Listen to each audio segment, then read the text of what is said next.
All right, it's that time of the week, that time of the day, with another brand new episode of the Beyond Expedition podcast with your most favorite co-hosts in the entire world, Ed, Brad, and my boy Brett, back here in the casa, the studio. How's it going, boys? We're back at it with another one, man. Yeah, here we are again. We just showed up. Here we go again. How's it go? Exactly. That's how I'm feeling. No, keep it going. I don't even know the rest of it. Like, it comes to me randomly sometimes. So I'll message you like random lines. Oh, yeah. They just come like that. That's what I'm telling you. That's why I always. What was the last one that I sent you last time? It was John Mayer. Halls of my high school. Yeah, I want to scream at the top of my lungs. Dude, John Mayer though, he's still active, right? Like, he still sings, right? That song is invincible, by the way. He screams, "I am invincible!" Like, yeah, he does. Oh, that's the name of the song. Oh, I thought you were saying like it was on legendary status. I'm like, I mean, he did get with Jennifer Aniston, so that's pretty legendary. yeah. I heard he was pretty popular. Prime, yeah. Still looks good though right now. Still looks good, honestly. Still. Oh yeah, she's just holding it down. Yeah, but damn, shout out to John Mayer though. Yeah, right off rip, dude. So there's so much going on. I mean, we've touched on multiple topics. We always touch on multiple topics off air, but of course, it's we definitely want to shout out everybody else too tuning in for our stuff. Actually, shout out to you guys. Thank you for listening to all our stuff. First and foremost, hopefully you're having a fantastic day as you listen to this today. But so much going on, but of course we just got off the hot press in regards to the Super Bowl this past weekend. Yeah. I think it's only right that we actually discuss what happened and what transpired. Well, did you watch it, by the way? No. You didn't watch it? Okay. You watched. I'm sure you did, right? 110%. Yeah. I did too. Your thoughts? I'll let you take this lead because you're the sports maestro here on this one, dude. I mean, I'm gonna ask you some questions because it's like there's a lot of stuff that I expected more, to be honest. I was a little disappointed. Just because I think at this point everybody's already seen the game. So yeah, for sure. Yeah. So what do you think? What's your question? So the one thing too, right off rip, is the fact that I thought it was going to be a high scoring game. First and foremost, I remember we talked about that. And it just seems like they weren't clicking right. The Chiefs. I'm talking about the Chiefs in general. Like, they didn't even use Kelsey for like first half of the game.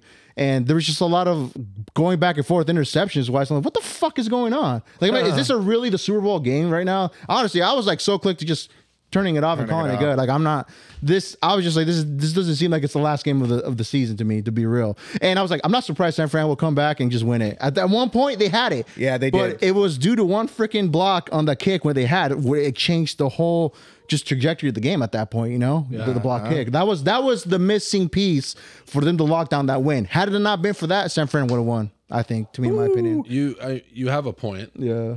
It was a pretty, to the common viewer and even to me, I mean, it wasn't very entertaining. No. Right. I even said that, to the viewing party that I was with, that I just wasn't very impressed with, the quality of play on both sides. But that's really what happens when two top 5 defenses go against each other, right? Like, the defense always prevails. And, all the way back to when our Hawks beat Denver, right? Yep. That was a massacre, though. That was a massacre. Denver had an all-time great offense, right? But we had an all-time great defense, right? Legion of Boom. And they had no shot. Like, they had no chance against us. They couldn't even move the ball. Yeah. So when you have two of those type of defenses going against each other, it makes for a boring game on the scoreboard. But the end, though, is what makes it, right? Yeah. It's always they went into overtime. They did. They went into overtime, and that was crazy. I was surprised about that, too. Like I said, at one point, I thought San Fran was just going to close it at the very end. And I was afraid that, Kansas at one point they're going to just throw up an interception again because they've already done it in the game. Yeah. I'm like, this is going to end up being an interception, or they're going to get the ball back some way, somehow. They're going to close it out. I want to say it's Kansas City, just so you know. Yeah, for sure. Just because Kansas... a lot of people, Chiefs fans, Kansas City is like a form of disrespect. Missouri, it's a completely different state. Yeah. So you're like, can't. Well, and it seemed like the momentum at that point, by the time they hit overtime, the momentum was already with Kansas. Yeah. And I'm like, man, if they don't do it, then it's because they messed up. So the funny thing about that you bring it up, I think it's kind of, being unprepared that San Fran didn't know the fucking rules to the overtime. Like if the game were to go to overtime, they blatantly admitted it. Well, no. So, wait. Some of the players. What? So there was a mixed review basically. Okay. So like initially, right after, I can't remember which player said it, but they interviewed him and he said he didn't know. That he didn't know and that they didn't talk about it, but apparently some other players were interviewed and they're like, we've been talking about this. Like, okay. So they just took that one person's perspective, I guess, or they answered that question. That's what happens, like when a team loses, right? Like the same thing when all these little things would be coming out about the Chiefs, also, right? Yeah. Like, Wow. Yeah. So, and the whole thing when I don't know if you guys saw when Kelsey ran into the head coach. The head coach, yeah, and he was pissed off. It became a meme. It became a meme automatically. That would have been so much bigger had they lost. Yeah. If they lost, that would have been all. That would have been. Oh, now he's retiring. He doesn't have the respect of his team anymore. The next day, the following day, I saw a lot on X about it being a conspiracy, about the NFL. Like they knew that it was already predetermined that Kansas was going to win. Have you seen that? Like, have you seen? I just don't think that's even possible. I mean, like anybody that's ever played football, like it's number one. There's a lot of dumb people out there, like and most athletes, like we want money, right? Yeah. And there's not enough money in the world to pay off all of the NFL players, coaches, current, past, and present. Yeah. Like there's not enough brain power or money in the world to make that happen. Yeah. The things are moving way too quickly. The only thing that could possibly happen. Hey, Molly. Shout out Molly. Yeah. In the back. Yeah. The podcast Guarding. mascot. Yeah. So, might have to go wrangle her in here pretty quick. You might have to. Yeah. Your neighbors might get mad and dog catcher shit. Well, I have a cool neighbor, luckily. She's cool. But how cool. Anyway, pretty cool. Yeah, she's like, pretty cool. Cool? Sometimes. She's sometimes cool. She's sometimes cool. She actually came in here and had a glass of wine with me about a month ago. Yeah, it's kind of cool. Just randomly? I just said, come on. This is totally, we're going off topic. We're going to get back on the Super Bowl. But yeah, this is the Beyond Expectation podcast, folks. This is what it's like. I just got home and I think I had a couple of beers. There she is. Had a couple of beers and watched a game with a couple of my buddies, and I think it was like 9:30, 10 on a Saturday, and we were both. I could tell she was kind of buzzing, like we were talking to her over the fence, and then I was kind of buzzing. I was like, "Hey, you want to come over and have a glass of wine or something?" And she's like, "Sure." He came over and sat down. We chopped it up for like 30-40 minutes, and Hey, what's up, neighbor? Cool. Yeah, let her see the pod. Give it direct links. Shout out, Ellie. So anyway, back to the Super Bowl. Conspiracy, right? The conspiracy. Yeah. There's no way. So bottom line, there's no way to pull it off. No, there's. What up, Molly? Okay. How you doing? That's interesting. Yeah, because I mean, you're right. I mean, when you put it that way, and X, what I've noticed lately, as of late, I mean, you can find whatever topic, and there's enough of a user base there to turn it into a conspiracy. Yeah. Oh, no matter what. Yeah. No matter what happens, there's always conspiracy about everything, and that's why the word conspiracy we've talked about holds, like, it's looked at so negatively, and it has, because most of the time the stuff that we talk about is not true because everyone thinks that everything is a conspiracy, right? Yeah. Right. There are things that are conspiracies that are true. Yeah. Right. Yeah. No. Straight up. I mean, a lot of stuff that once were conspiracies back then. They're like, well, maybe it is true now that all this stuff is coming out regarding to the internet and people actually having direct access to where they can post whatever it is then on the spot. So it's like live in the flesh, like, news alert, whatever. You know what I'm saying? One thing when there's a conspiracy, air quote, and it's like kind of getting my attention, I try to figure out, okay, where is the validation to this, right? So when you talk about a Super Bowl conspiracy, I don't see anything, and really, it's not even in my wheelhouse. It's not even something I'm willing to spend time on. Yeah. But when we were talking about during the pandemic, there were a number of things coming out about certain things that they wanted to put in our bodies, and there were doctors coming out, putting their whole careers on the line, having nothing to gain and everything to lose, but still in their hearts saying, hey, this is literally what the data is showing. And they are rushing this stuff through. So those are the conspiracies. You know, when you can sit down and people who are in the know and are willing to stand up and put their livelihood and their careers on the line and still go through with it, then I'm going to put a lot more weight into that. Something when you're talking about Taylor Swift and, you know, all this stuff that they're going, it's just a bunch of just people that want to be heard. Exactly. You know, just trying to spike their followers' numbers. And the thing is, the argument that could be made, if you wanted to play devil's advocate on the whole thing, right? Because I like doing that. It makes for good conversation. The really the only available route to fix a game would be through the referees.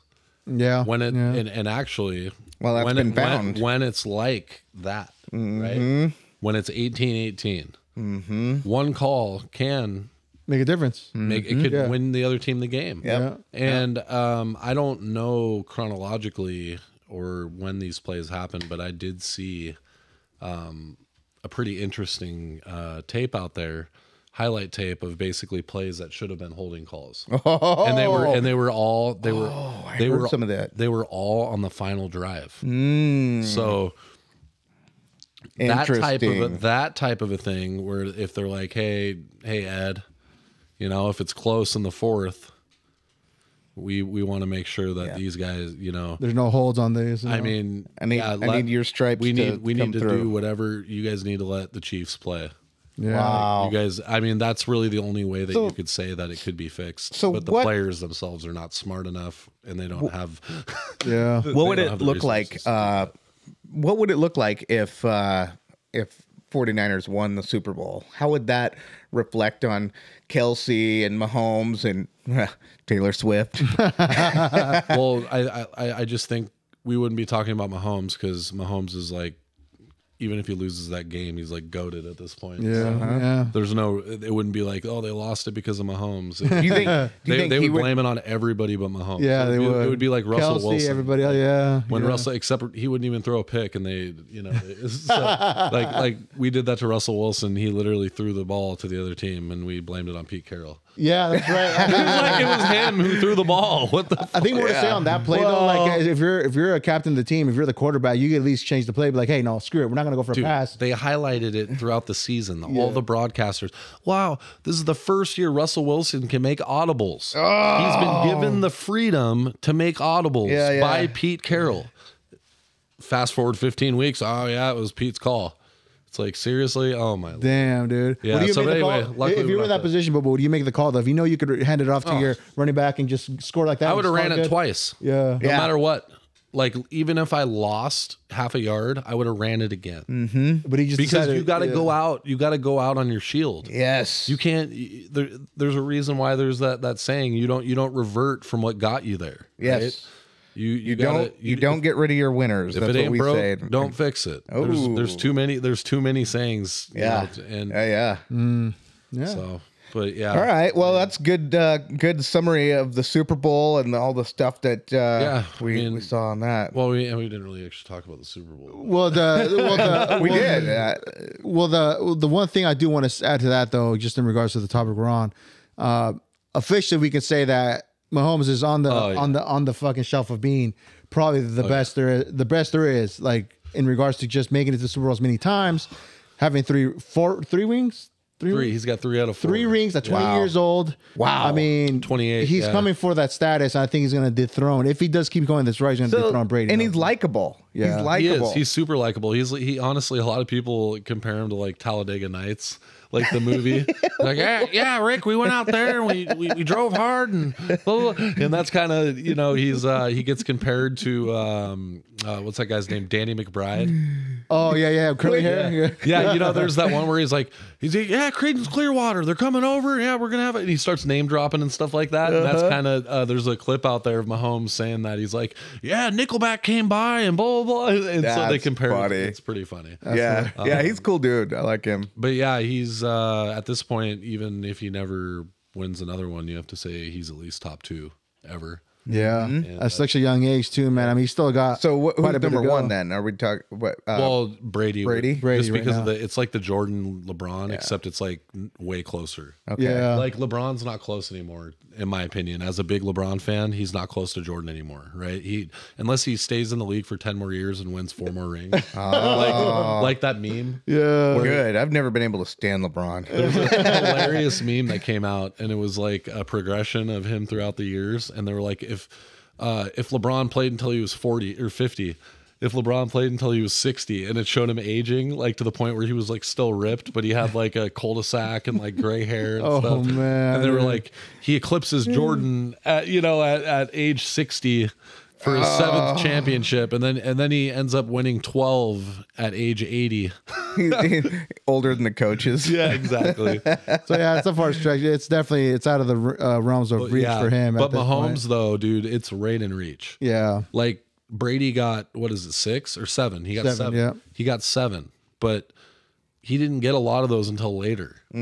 Like the last, I think 4 were in his last 10 years or something like that, or last 12 years, and he played for 20.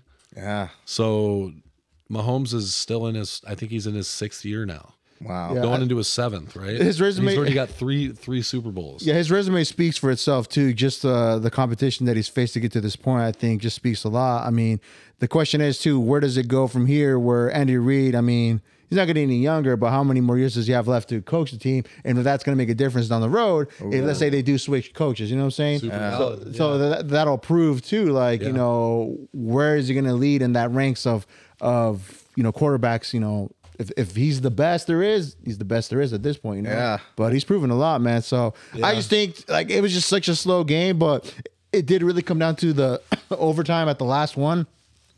And once they threw that little fling right there at the end at the corner, that was it. I'm like, wow. All 3 of us said that Kansas City was going to win it. Yeah, None of our points were even close. Oh yeah, yeah. but we all 3 said that we got it. So Hey, 3-0. There you go. 3-0 for over us. here, beyond expectations. we're the go-to source Yeah. for sports predictions. And I did put Did you put any bets? I did put 250 on the money line for the Chiefs. Oh, so, yeah. So Which yeah. was the return? It was 500.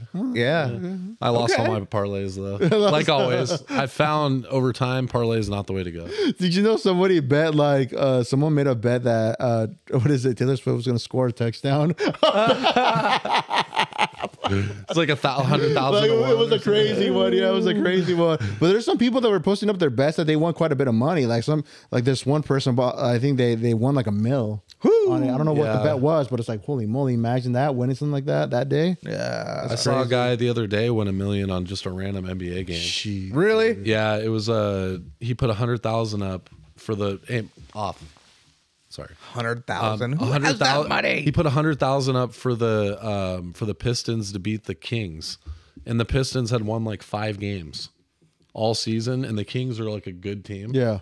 And apparently before the game, they were showing replays of did you guys see the Lions game when the 49ers they threw that deep pass and it bounced off the Lions helmet? Yeah. The Pistons were showing it, or the Kings were showing it in warm-ups on a loop.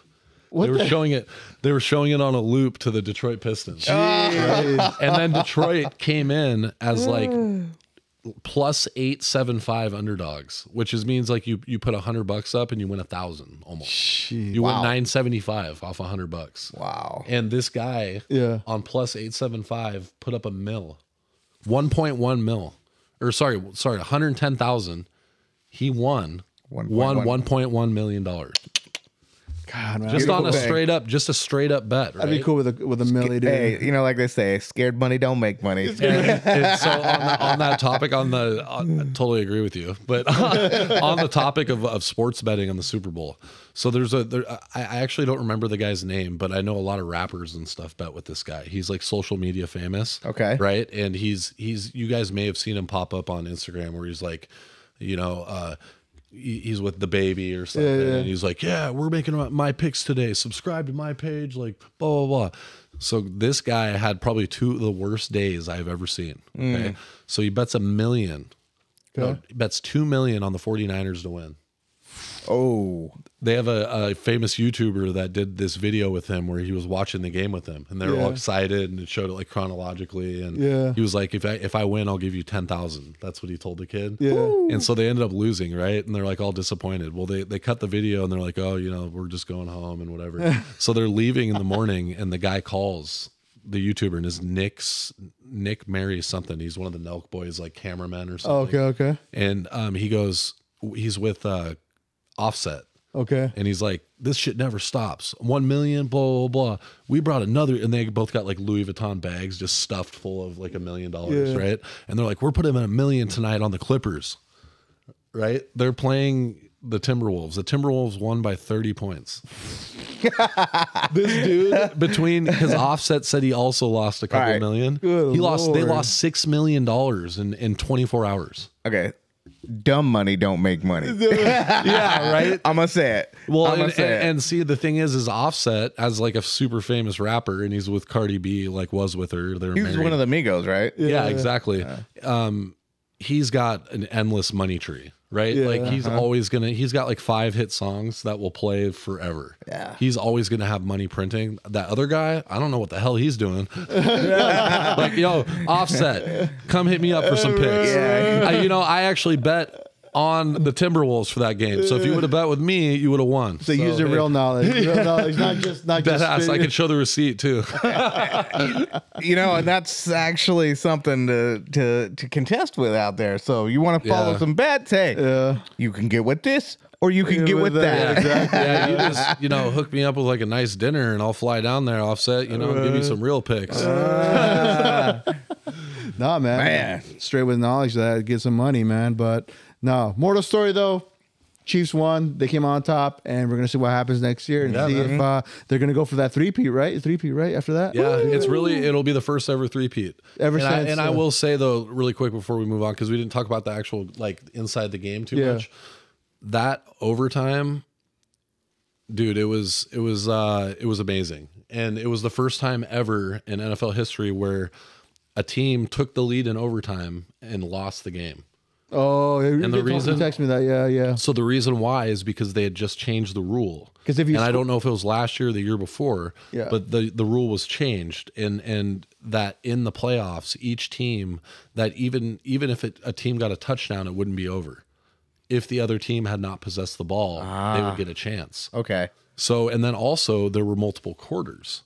So at the end of the game, people were confused. They were thinking that the time was running out. Yeah, Did you so watch that's that? it. Yeah. They were thinking out. that was it. It was literally running down like 2, 1. It was like down to the last couple seconds, and people were like, "Why did they wait that long? It would have been all over." No, they could have kept it there, quarter over, 2 quarters in overtime. Yeah, in the playoffs, right? So they had plenty of time, even if they didn't get the ball in there.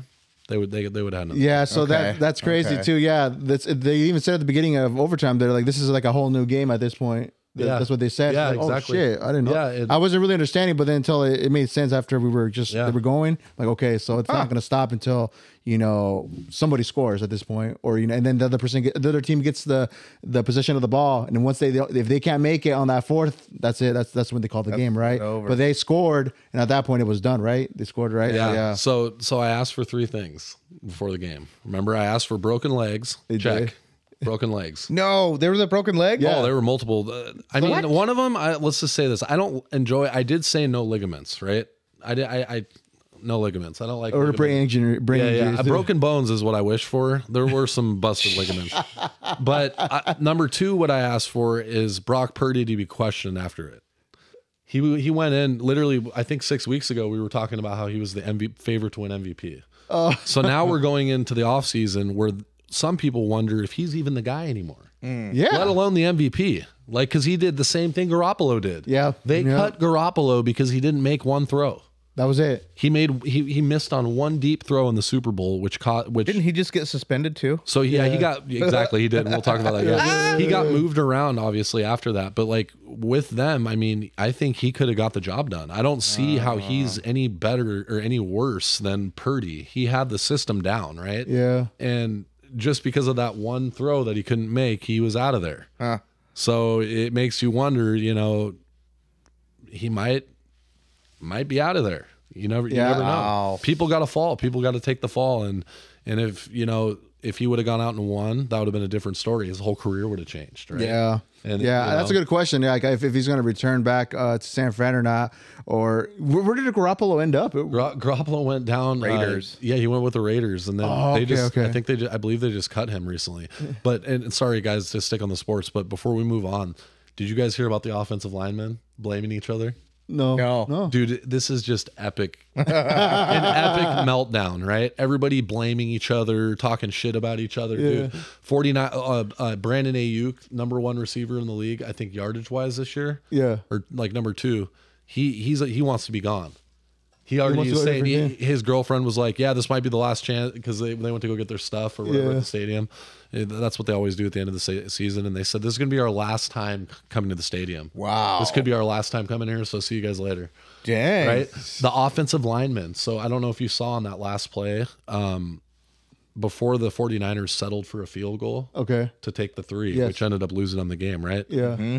There was a play where on the 3rd and 6, I believe, the best player on the D line of the Chiefs unblocked came running through and just forced Purdy to get rid of the ball. They had to kick the field goal, right? Oh. So they talked about it, and there was a blogger talking about the play and saying, oh yeah, they should have blocked, blah, blah, blah. One of the offensive linemen comes on and goes, yeah, if you know that play, someone needs to stunt or something, and if he would have done that, if someone would have blocked like they should have, I would have been fine. Ouch. The guy who missed the block comes on the thread, goes, just woke up, and now I got to see this shit. Goddamn. What the fuck? These offensive linemen on literally the guy that plays next to him and started next to him. Workplace issues. Talking shit. Workplace drama. To each other. So we're loving this. We're loving this in Seattle. And then the last thing I asked for, the third thing I asked for is to somehow lose in more devastating fashion than us. Yeah. Some will argue ours was worse. I think theirs was way worse. Yeah, losing in overtime as you had the lead. You have the lead in the overtime. lead. And it was the first in history, you said. 5 years ago, that would have been a win. Sorry, guys. Guess we're going to have to wait a little longer. Oh, that burns. That burns. A lot of people. God, no mercy. Maybe if Joe Montana comes back, you guys might have a chance. A better chance than Purdy said. Oh, things ain't looking purty for the 49ers. I've been seeing a lot of videos. You know what I'd love to do after just games like this, where it's just for for everything. I like to go on a little quest and look at a lot of videos of people's reactions of the game, how they ended. Dude, a lot of people smashing their TVs, just throwing something at TV, grabbing their TV, just smashing it, like passionate fans. I mean, I wouldn't go that far personally, but hey, mental illness is a real thing in this country. All I know is if I was in a small town and there was no Best Buy around and I had like a local electronic shop, I would jack my prices up. Oh yeah, after all those broken TVs, everything, no sale, everything's full price. Yeah, dude, but it sucks. But it is what it is, man. So Chiefs came on top. They're the champions, and Mahomes, the GOAT, officially crowned him as the GOAT. You know what I'm saying? So I mean, he's good stuff. He's up there. He's tethering, right? He's 1B. 1B, yeah. Agreed. Not quite 1A, but he's 1B. So we shall see. So football season's over, and we'll see it this year again in the fall. But yeah, boys. What else do we have on the agenda today? What do we also, Brett? Anything else that you got cooking up that you want to bring to the fourth table? I know you wanted to talk about the interview with that. It was just really interesting. But the interview with Carlson and Putin. That's exactly where I was going. Okay. Yeah. Same week. So we were going to talk about it last week. We didn't get to meet last week. Had a lot of Super Bowl. It's a holiday. Oh, basically. It's a holiday in America. So you gotta take it off. Tradition. But yeah, so during that same week, there was a huge interview. We're talking, so there's so many different dynamics going on with this interview. For one, so this is a person, Vladimir Putin. We're in the midst of World War III right now. Yeah. Some people would argue that we've been in World War III with the conflicts that we have with Iran, with the Houthis, with Israel, Gaza, Ukraine, Russia. You got North Korea flexing and, just all kinds of stuff right now. We've got a border that's just wide open, and we've got record numbers of Chinese nationals now congregating in our country. And so there's a lot of people questioning, like, is China building an army within our country?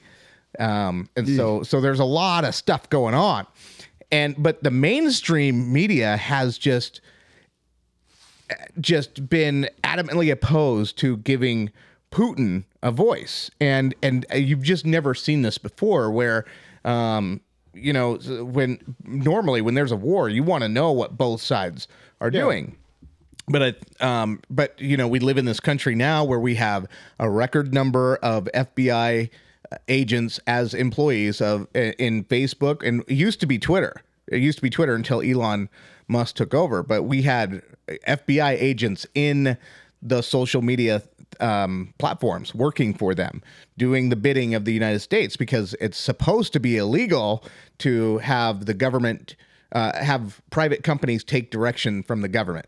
But the loophole is, well, we'll just have our agents working double, you know, so they'll work for the government, but they'll also be employees of Meta. So we'll just let them do it. So if you look at YouTube and if you look at Facebook and then you look at X, YouTube and Facebook, the numbers on the how many people watched that Tucker Putin interview, very low millions. I didn't even know it existed.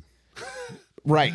Unless you were on X. Right, now on X, 100 million views. Wow. That's crazy. In the first day. Crazy. And so and then because it's been so suppressed on Facebook and YouTube, that allowed the mainstream media to come out in complete mockery of Tucker Carlson for conducting this interview. And the main things that they were trying to say was that it was a softball interview, that he was idolizing Putin, you know, all the stuff that they accused Trump of, and that he didn't ask any hard questions, and that he was fawning over Putin. But when you saw the actual interview, it was none of that. Tucker was not fawning over Putin. Not at all. In fact, Tucker has been very clear about his stance on Putin. He doesn't trust Putin. He knows that he's KGB, but in that interview, there were a number of very interesting things that came out. One thing that I found interesting is that Putin does his homework. He does his homework. Super knowledgeable, dude. So he's like a walking just information book, dog. Well, like it's crazy, like on the spot, right off rip. It's like a freestyle, right? Straight up. And he just is so knowledgeable. He is former KGB, so he's been trained to know all this stuff, to know how to know your enemy, know more information, and then how to hold power over the enemy or the opposition. So, you know, and really, I mean, as an American watching this and seeing who our leader is, it's so embarrassing because he's so clueless, and it's so obvious that he's not running the country. And that's essentially what Putin said. Yeah. But it's obvious to us, he just said it. But the very interesting part I found in this interview that I never knew, that Putin, he's looking directly at Tucker Carlson and he says, well, they were talking about the Nord Stream pipeline and the CIA, and so Tucker Carlson asks who destroyed the Nord Stream pipeline, and he goes, well, you did it. And Tucker Carlson laughs nervously, and he says, I was busy that day. Yeah. And he goes, no, but you did try to get in with the CIA. Thank God they didn't select you. Yeah, he knew about it. Yeah, dude. I did not know that, Tucker, because I have my views of the CIA. Wow. They know it, they hear it, they see it, they read it. Yeah, dude. So he knows all this. Tucker Carlson looked just like absolutely. He just stared at him with no emotion because he knew that it was, it was meant to deter him. It was meant to break his psyche down a little bit. So he was just staying straight, like just stick to the answer. Yeah. So you'd have to think also that a guy that powerful knows everything about you before he meets up with you. Absolutely. I mean, if he's going to let you in his country and he's going to have you sitting 3 feet from him, he knows your search history. He knows everything. Yeah. He knows over the last 24 hours and 30 years. Yeah, for real, dude. Yeah. So anyway, it was a 2 hour and 7 minute interview. And a lot of people said that they tried to make it sound like Putin was just bumbling around and rambling. No way. What he was talking about was the history of Russia. And so even though Tucker Carlson didn't directly ask why you invaded, his history of laying down the history of Russia was basically the assessment saying, hey, this is always what we've had in Russia. We have Russian speakers. We have what? Now, I'm not saying this. I'm not taking any sides in this. I'm just talking about the fact that this interview took place. Nobody, mainstream media in this country did not want it to happen. The NSA, the CIA, the FBI, they did not want this to happen. And they have been spying on Tucker Carlson nonstop. Yeah. And so when he was on Fox, he also tried to set up an interview, but Fox squashed it. So then when they fired him, he said, nope, I'm still going to go through it. But during that time, he went on Fox News to report that he had been spied on by the NSA. Yeah. And so he had the receipts. So it happened again. So in all of this, Tucker Carlson, he put himself so high on the what true journalism is. It's something that pales in comparison of what people have to really select from journalism in this country. It's so controlled, it's so suppressed, it's so unreal now that you can't even open your newspaper and trust what you're reading. Yeah. And so we really do, what Tucker Carlson exposed was the true need and desire for Americans, according to X numbers, ratings, was that we are craving real news again. Yeah, transparency. You know, like we want to know what's going on. You know what I'm saying? And that's one thing. For me, I just took it out of curiosity. Like, what does he really think about this whole war with Ukraine, and just like, what is the objective? I want to know that just out of curiosity for me. You know, like all this money that they're sending over there, what's it benefiting to us? Like, what is the end game here? You know what I'm saying? Just because we hear about it. I mean, didn't they just pass like another 80, what is it? It's unreal. Billions of dollars. It's like, for what? Like, what are they doing with all that money? First of all, Enriching aside from like weapons and all that stuff, it's like a lot of stuff like that. And yeah, I mean, the thing I took from it is Putin was just super sharp. Knew what he was talking about, everything, and just pretty just dead on with the stuff. All right, we're back here. We had to take a little brief pause and break, but we were talking about in regards to just the Putin and Carlson interview, how just homeboy was sharp though, asking questions, and he shook his rocks a little bit with that little CIA reference about him. Like you said, he wanted to join. It's like homeboy knows everything about you. He's just always one upping you. You know what I'm saying? So I don't know, man. I mean, from this up, but what do you think? I mean, what would you think the normal, just like me, curiosity, just Eduardo, you know, like how is it good? It's good for me. In my opinion, it's good for the people to know, have transparency and what is his objective with all this in regards to him as a country, Russia, with Ukraine, and what he wants to do, what is his main goal, right? So the end game. I think what it comes down to is you look at what happened in Vietnam, and people, there were protests all over the country. Yeah. The American people did not want us in Vietnam fighting. They did not. And the more information they were getting from the news, and the more information that was being reported, the more the Americans' stomach started to sour on it. And there were protests nationwide. And so they don't want that to happen again. And there's just no way that Ukraine can win this war. It's an unwinnable war for Ukraine. Russia's just too big. They're too advanced. They're too ready for this war. There's no way that Ukraine can win this war. And I don't care how much money America gives them. They're not going to win this war. They're just not. And so America is trying to throw everything they can at it. And they've been successful up to this point because they've never had a Tucker Carlson go over and expose the other side of this story. And he was also made a pretty good point on just how much, we were trying to suppress them as a country in regards to all this trade that, we were doing with them or other countries, right? Like they were sanctioning them. He goes over there, Tucker Carlson, and it spends about $120 on groceries and gives you an example. Like, I'm just going to give you an example how this so-called suppression and just all these sanctions are affecting Russia. and he was getting a bunch of stuff that was still available at the grocery stores. Because at one point, I do remember like the news showing Russia how they were so depleted of stuff, like all this stuff, like in the stores and all that. But coming to find out, that was not true. Like they're fully stocked on stuff like any grocery store here has. So it's like, and he spent like 120. He's like, this will probably cost you more in the U.S. and just because of inflation and everything, and just how it's set right now over there in America. I'm like, Wow. I will say though on that, I mean, I could go to the Philippines and I could spend $100 on groceries and get food for a week as well. So you have to. The reason why you can get so much is because we get paid so much more. So you have to narrow it down to the average wage, and then go in comparison that way. So you know he can buy $100 of groceries here, which we know that is not even going to fill a bag. Yeah.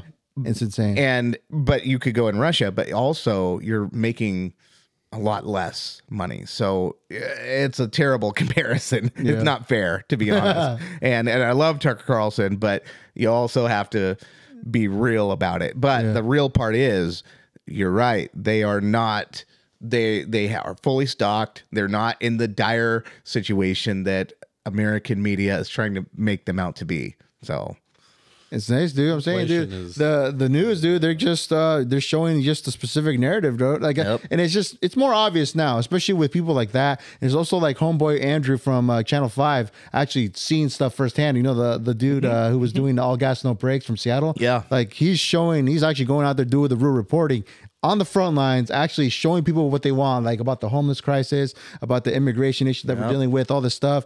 And he's actually showing it for how it is. Raw and uncut, no edit, like giving the people what they want, actual news. And I mean, credit to those people that are doing it, bro, because it takes a lot. It's like a full-blown career for you to do that. But it's beneficial to everybody here to actually see for what it is instead of being lied to. That's the thing, right? Well, and what you're seeing is when you have people going out in doing this type of thing, and it gets so much attention and praise by the users, by the American people, it leaves the mainstream media shaking in their boots. When you look at the average ratings of a Rachel Maddow or whatever name that you want to put on an MSNBC, CNN, Anderson Cooper, whatever, those numbers are so freaking low.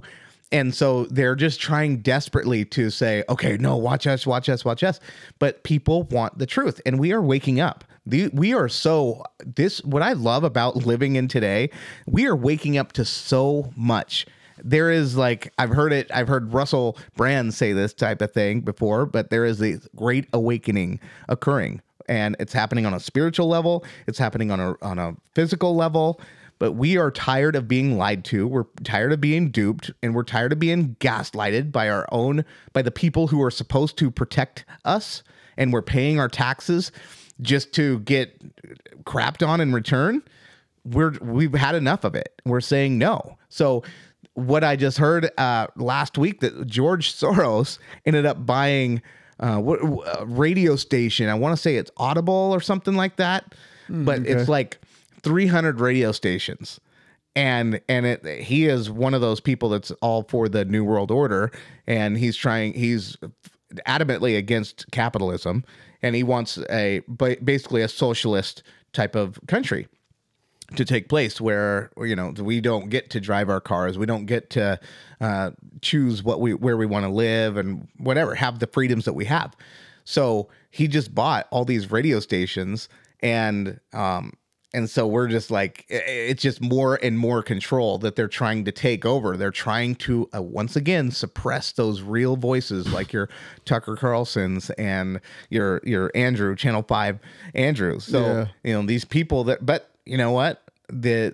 For when people see Tucker Carlson and Andrew doing this kind of thing, it lights up a spark. It is a spark that lights people up to where they're going to say, hey, you know what? And that's partially what we want to do on this podcast. At least on my end, I am not going to live a world where I'm afraid of the CIA, the intelligence committee or agencies coming at me because I want my old freedom back, where every year they pass more and more and more laws that continue to take our freedoms away and erode our old way of life.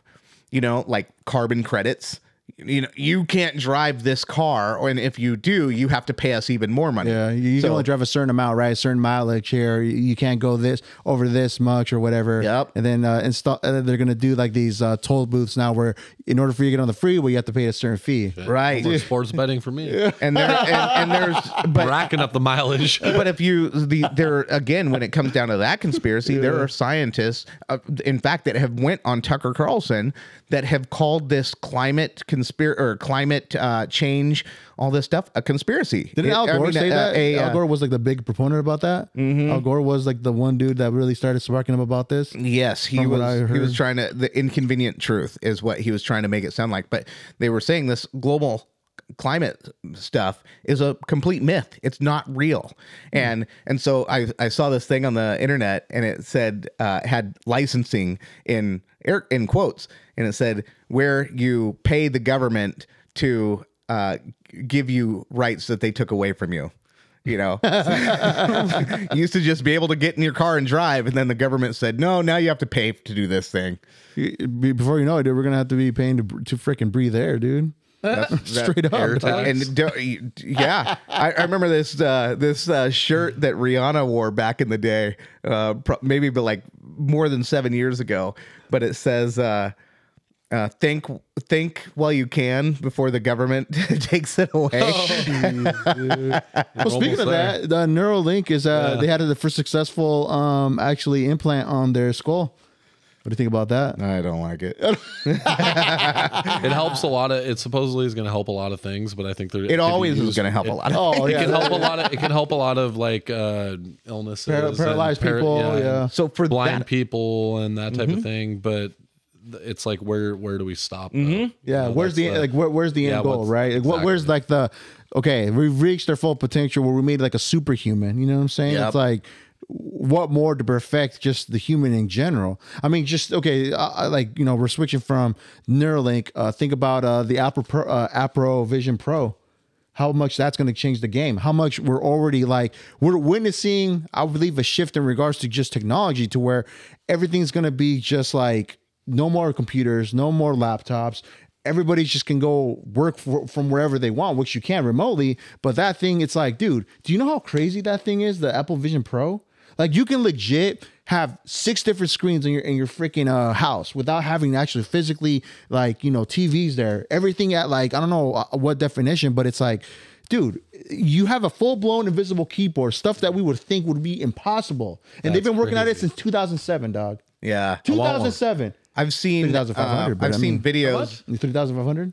Shit. Yeah, not bad. I mean, I've seen videos where these two guys were at McDonald's, and they were both wearing their Apple Vision Pros. Yeah. Vision Pros, and they were just moving around together, and you know, and we're like, this is where we're at in the world. Before, like, think about it though. When we had this, I mean, if you walk into a store or to the mall, what's everybody doing?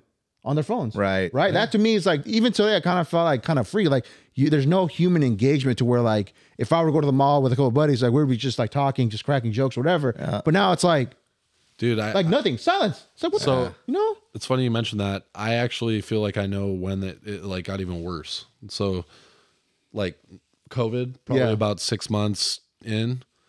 Pokemon Go had just come out. Yes, it was like a year or like a few years before. Yeah, dude, that game normalized looking down at the screen. You could almost know if someone was playing. Yeah, you know what I'm talking about. Yeah, you'd be like walking by and you'd be like, that guy's playing Pokemon Go, and then he'd like laugh or something. Right? Literally everyone is staring down at their phones.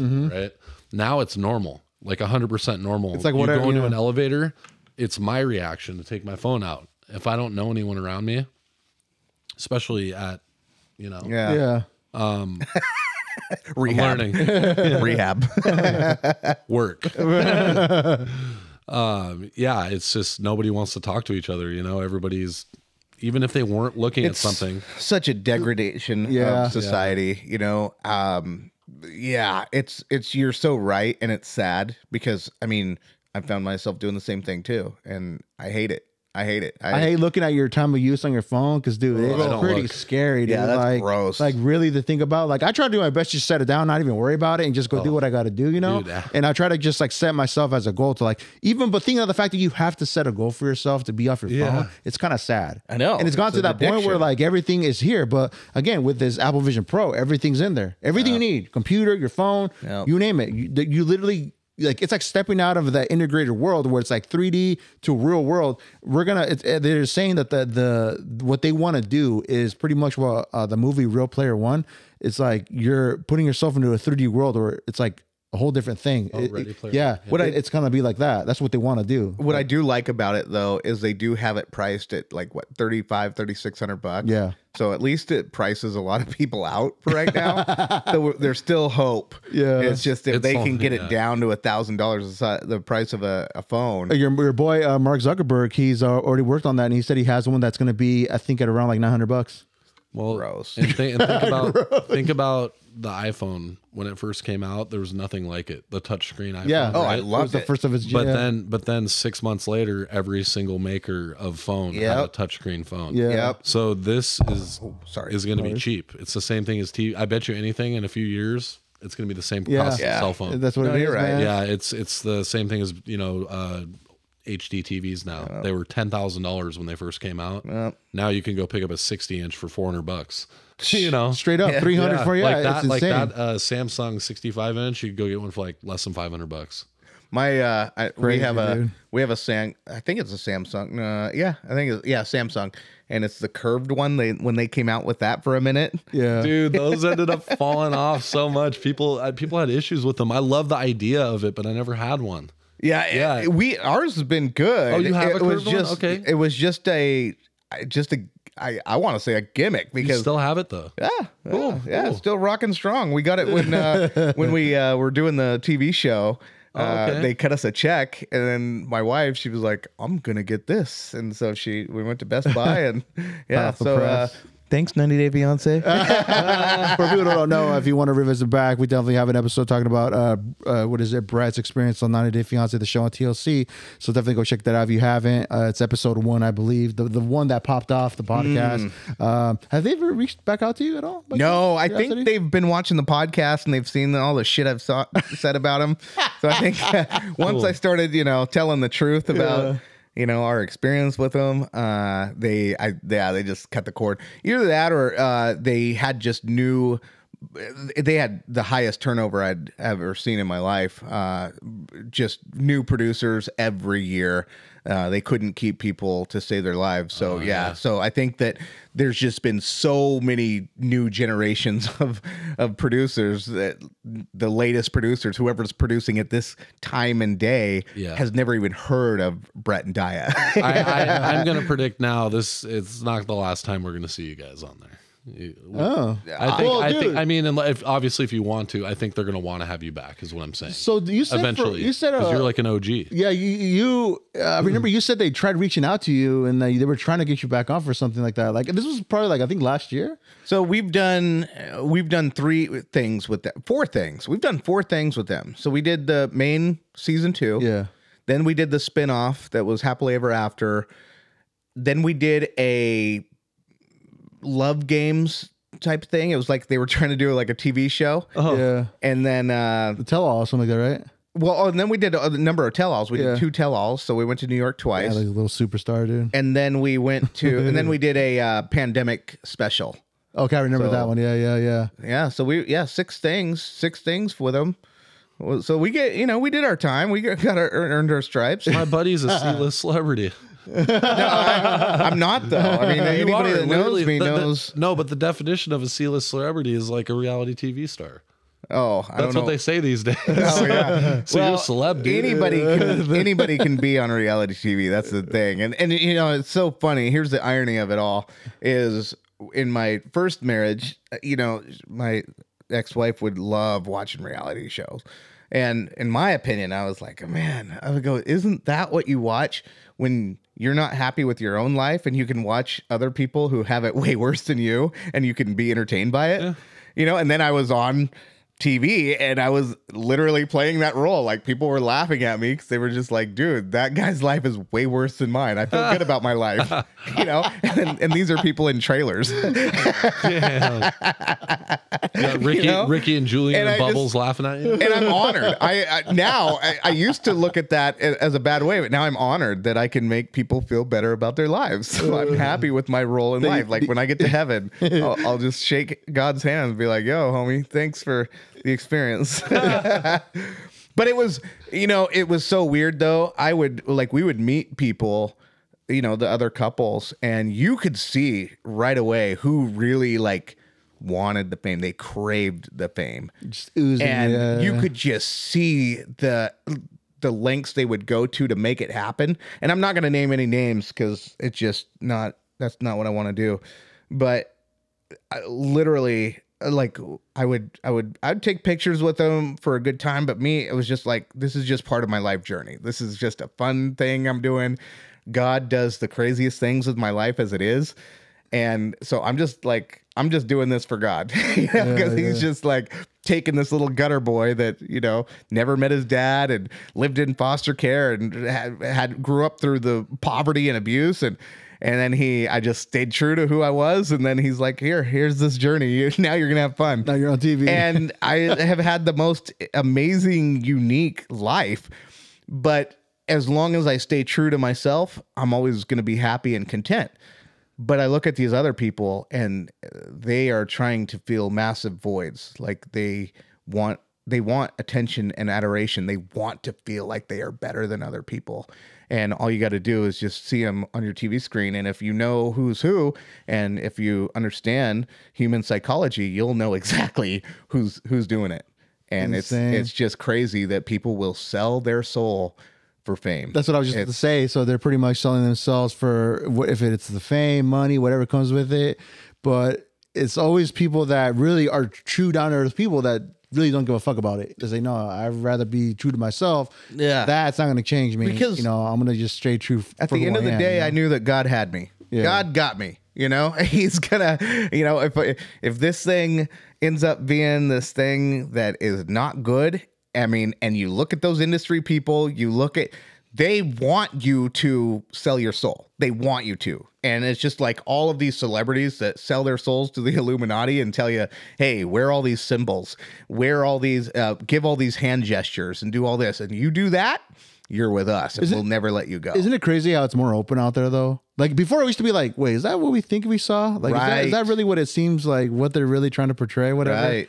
Like, fast forward, we're here at a point where like they're openly doing stuff where it's like the one example I want to use of the Super Bowl, Ice Spice was there with Taylor Swift. Yeah. And she was doing like the upside down sixes. Mm-hmm. Like, obvious. Yes. I'm like, an upside down wearing cross. An upside down cross. Like, the hell? Like, what is that? You know, like, crazy. it's just too coincidental to me. I don't know. That's just my opinion, or I could just be, you know, conspiratorial or whatever, but it seems too obvious. I think that, you know, there's a massive level of spiritual warfare that we're going through right now, and we are literally fighting against demons every single day. I do. I think they're all around us, and the people, the human vessels that they use, like that, to use hand gestures and all that. But it's got to be a person who's willing to accept that evil spirit in them. You have to accept it. You have to make a deal with that entity. It doesn't just come into you. You have to ask for it. You have to invite it in.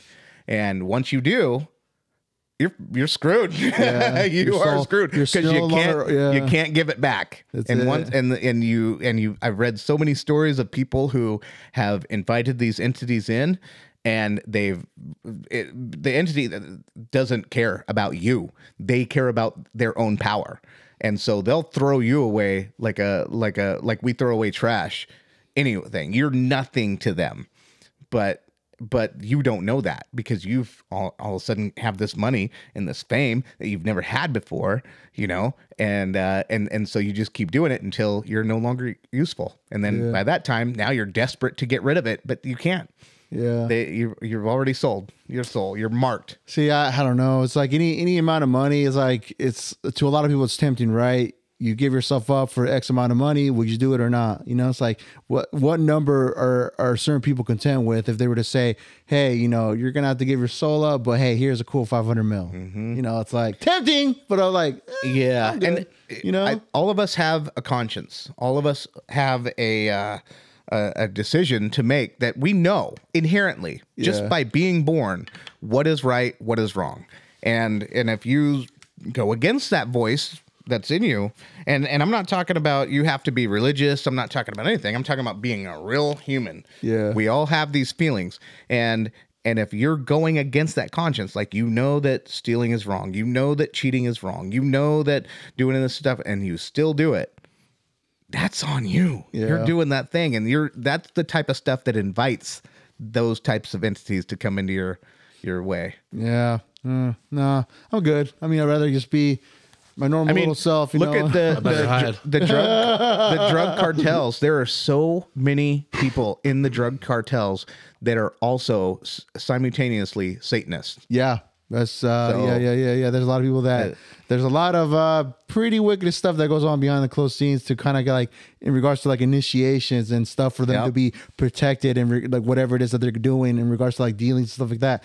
It's pretty crazy, dude. I mean, that's a whole different world right there. A topic we could probably talk about next time. But I think pretty crazy. On one of our earlier podcasts, did we have him, the ghost hunter? Did we have a ghost hunter ever on? Or because I was doing a podcast before. Yeah, I think it was on the K1. You were talking about. Yeah. Okay, so one of my buddies was a ghost hunter, and he was telling me all the time about the amount of evil anomalies and spirits that we have up in the Pacific Northwest.